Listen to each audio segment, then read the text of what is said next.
अस्सलाम वालेकुम नाजरीन, मैं हूं दिलनवाज। आप देख रहे हैं other info TV YouTube channel.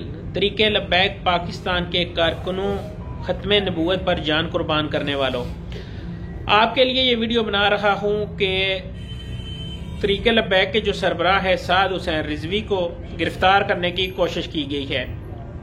आज से तकरीबन 6 दिन पहले मैंने एक शेख रशीद का बयान जारी किया था और एक अंदर हाल जो वज़ीर-ए-आज़म हाउस में एक मीटिंग हुई थी, उस मीटिंग का अहवाल आपको बताया था, जिसमें बताया था कि पेट्रोल की बंदिश होगी,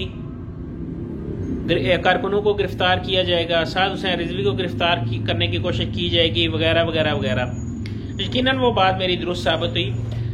अभी डिस्कस करूंगा गिरफ्तारी के हवाले से। डिस्कस करने से पहले अपने देखने वाले नाज़रीन से गुजारिश करूंगा, अगर आपने हमारे चैनल को सब्सक्राइब नहीं किया तो इसको कर लें सब्सक्राइब और साथ में मौजूद घंटी का बटन दबा दें, ताकि इसके बाद भी हमारी आने वाली वीडियो आपके पास पहुंचती रहे और आपकी इंफॉर्मेशन में इजाफा होता रहे। शुक्रिया नाज़रीन। वीडियो शुरू करते हैं और आपको बताते हैं कि साद हुसैन रिजवी को कल रात इनकी जो मस्जिद है रहमतुल्लिल आलमीन उसमें से गिरफ्तार करने की कोशिश की गई। साद हुसैन रिजवी किसी मीटिंग में बाहर गए हुए थे और जो ही वो मस्जिद में वापस आए तो उन्हें गिरफ्तार करने के लिए पुलिस मौके पर पहुंच गई, लेकिन दूसरे रास्ते से साद हुसैन रिजवी निकल गए और वो गिरफ्तार नहीं हो पाए।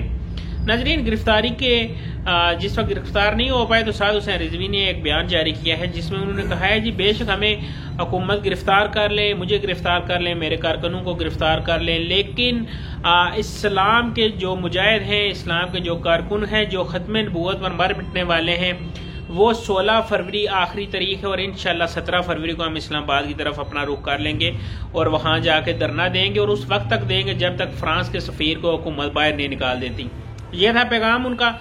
इसके अलावा भी जो जो नई अपडेट आ रही है वो हम कोशिश कर रहे हैं आप तक पहुंचाने की। चैनल को सब्सक्राइब नहीं किया तो कर लें सब्सक्राइब और साथ में मौजूद घंटी के बटन दबाएं और मुझे दें नेक्स्ट वीडियो तक इजाजत। अल्लाह हाफिज़। अल्लाह ने के बाद।